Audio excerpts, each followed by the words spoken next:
हमारा टॉपिक है traversing bye Stadia measurement, अर्थात स्टेडिया मापन के द्वारा संक्रमण का कार्य। तो यहाँ पर हम देखेंगे इस टॉपिक के अंतर्गत कि जो स्टेडिया है इसके द्वारा कैसे ट्रावर्सिंग का कार्य किया जाता है।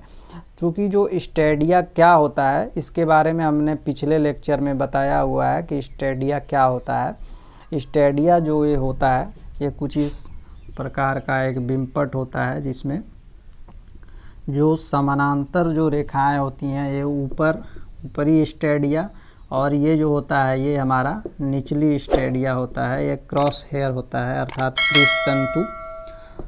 तो यहाँ पर हम देखने वाले हैं कि जो स्टेडिया के द्वारा ट्रावर्सिंग का कार्य है वो अन्य ट्रावर्सिंग अर्थात जो अन्य संक्रमण है उनसे यह संक्रमण किस प्रकार भिन्न है। तो जो स्टेडिया के द्वारा यहाँ पे मापन होता है वो पुराना जैसे कि हम संक्रमण करते थे, पिछला वाला जो संक्रमण कार्य करते थे, पिछला वाला संक्रमण कार्य हमारा जो था जिसमें अंतर्गत कोणों के द्वारा हमने मापन किया था, उसके बाद हमने विक्षेप कोण के द्वारा मापन किया था। तो इसमें क्या होता था कि जो कोण का मापन होता था वो तो थियोडोलाइट उपकरण की सहायता से करते थे। हम कोण का मापन हम कैसे करते थे? थियोडोलाइट की सहायता से।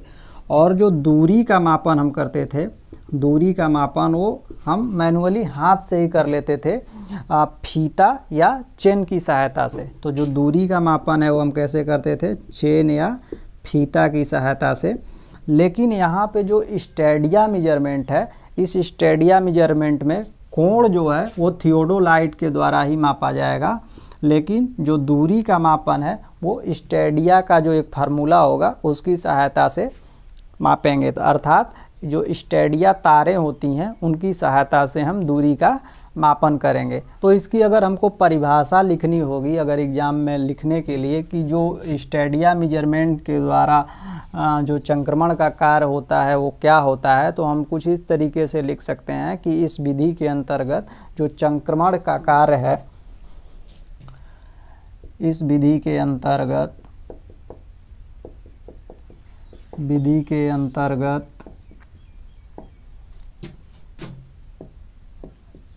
संक्रम की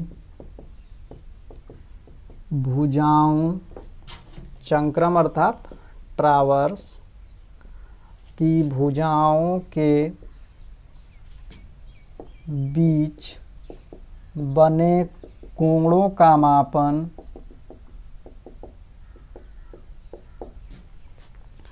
थियोडोलाइट के द्वारा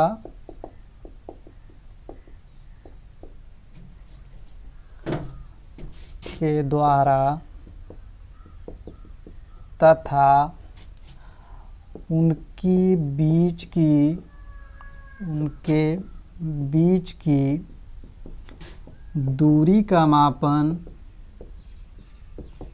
स्टेडिया तारों की सहायता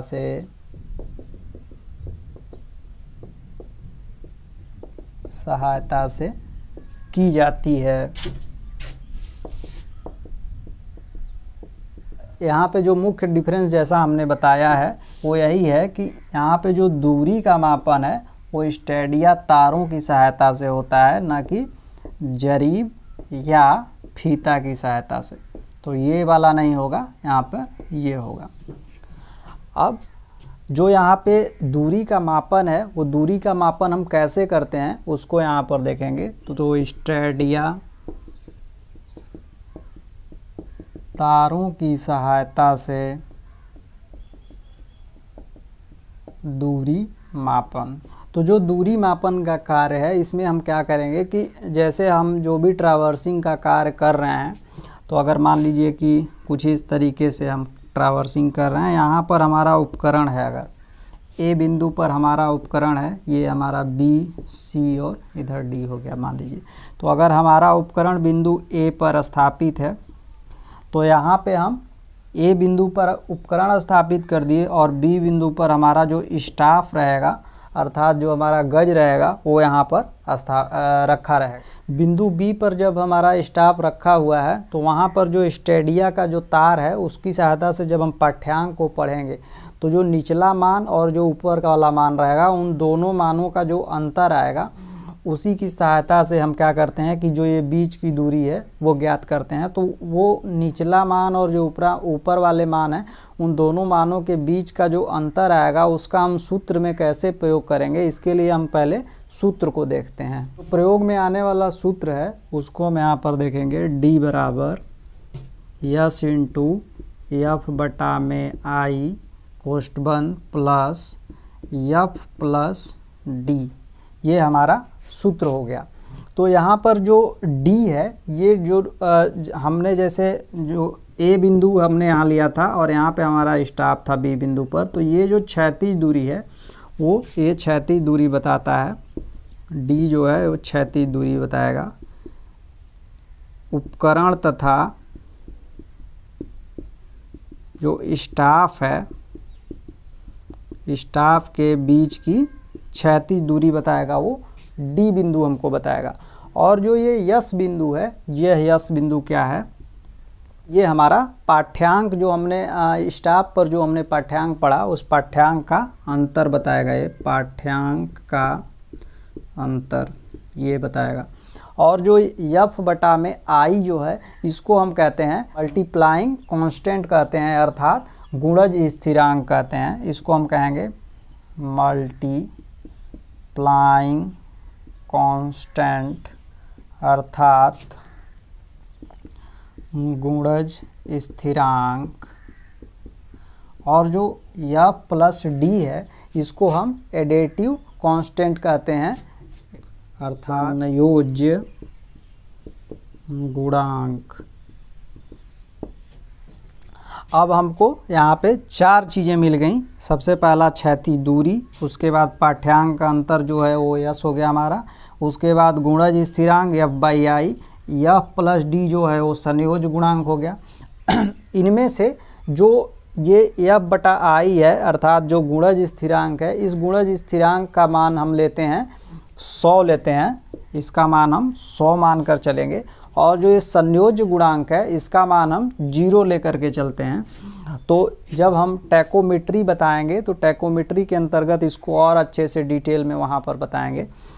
तो यहाँ पर 100 और ये यस और डी, तो हमारा जो फार्मूला बन करके आएगा वो कुछ ये बनकर आएगा, डी बराबर यस हो गया और इसका मान हमने जैसे बताया कि 100 लेंगे तो डी इंटू 100 और इसका मान 0 हो गया है। तो अब हमारा जो फार्मूला आ गया वो डी बराबर यस इंटू 100। तो अगर हमको क्षैतिज दूरी ज्ञात करनी है तो क्षैतिज दूरी बराबर जो हमारा फार्मूला होगा वो कुछ इस तरीके से हो गया। यस हो गया हमारा क्या, पाठ्यांक का अंतर, और पाठ्यांक का जो अंतर आएगा उसमें 100 से गुणा कर देंगे तो हमको क्षैतिज दूरी मिल जाएगा। तो इस तरीके से हम स्टेडिया मेजरमेंट के द्वारा चंक्रम का कार्य करते हैं। सबसे पहले जो कोण का मापन करेंगे हम वो थियोडोलाइट के द्वारा कर लेंगे, और जो लंबाई का हमको मापन करना होगा वो लंबाई हम कैसे मापेंगे, वो हम क्षैतिज दूरी वाला जो फार्मूला है इसके द्वारा हम ज्ञात कर लेंगे। डी बराबर यस इंटू 100। यहाँ पे जो ये हो गया पाठ्यांक का अंतर हो गया, यहाँ पे हमने लिख दिया है। तो हमने यहाँ पर देखा कि ट्रावर्सिंग का कार्य स्टेडिया मेजरमेंट के द्वारा कैसे किया जाता है। यह बिल्कुल ही सामान्य जो ट्रावर्सिंग का कार्य है उस वैसे ही है, बस इसमें अंतर यही है कि जो लंबाई है अर्थात जो दो बिंदुओं के बीच दो स्टेशनों के बीच जो दूरी का मापन होगा वो हम सूत्र की सहायता से ज्ञात कर लेते हैं।